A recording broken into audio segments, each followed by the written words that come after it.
Ini solusinya pakai aja antifoam. Menolak keinginan Pak Jokowi terjadi belum lama ini terkait dengan pemilihan Gubernur Jakarta.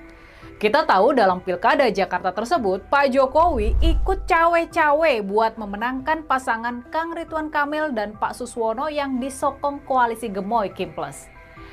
Kang Ridwan Kamil dan Pak Suswono kalah telak di putaran pertama pemilihan. Mas Pramono Anung dan Bang Dul Rano Karno menang dalam satu putaran. Tapi rupanya Pak Jokowi menghendaki ada pemilihan putaran kedua. Pak Jokowi mau memaksakan adanya pemilihan putaran kedua. Tim sukses Kang Emil pun digerakkan buat melayangkan gugatan hasil pemilihan putaran pertama ke Mahkamah Konstitusi. Dari pemberitaan, kita tahu kalau Pak Jokowi sudah terbang dari Solo ke Jakarta buat bertemu empat mata dengan Presiden Prabowo.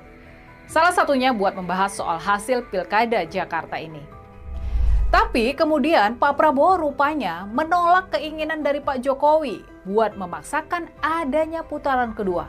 Cap gas buat membereskan IKN dan mengklaim kalau ibu kota baru tersebut sudah siap buat ditempati di tahun 2024.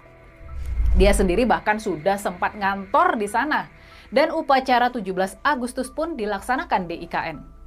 Tapi soal IKN ini, Pak Prabowo rupanya menolak buat terburu-buru seperti Jokowi. Dia mau lebih realistis soal perencanaan waktu pembangunan ibu kota baru tersebut.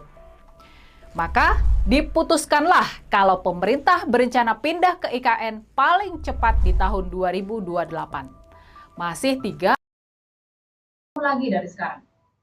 Keinginan Pak Jokowi supaya kita bisa buru-buru pindah ke IKN. Nah, baiklah kawan. Ini ada lagi berita ya. Katanya Pak Jokowi ditolak oleh Pak Prabowo selama 3 kali. Ya, mulai daripada yang pertama, keinginan Mas Kaisang maju menjadi gubernur gagal. Yang kedua, ya terkait masalah Pilgub Jakarta. Dan yang ketiga masalah IKN. Nah, kalau saya melihatnya kawan, tidak ada yang demikian. Jadi Pak Prabowo itu mengalir saja. Dan Pak Prabowo selaku presiden juga memiliki pemahaman terkait ya negara ini. Jadi tidak ada yang namanya Pak Prabowo itu ikut-ikut yang namanya Kaisang maju Pilgub lah, ya terkait masalah Pilgub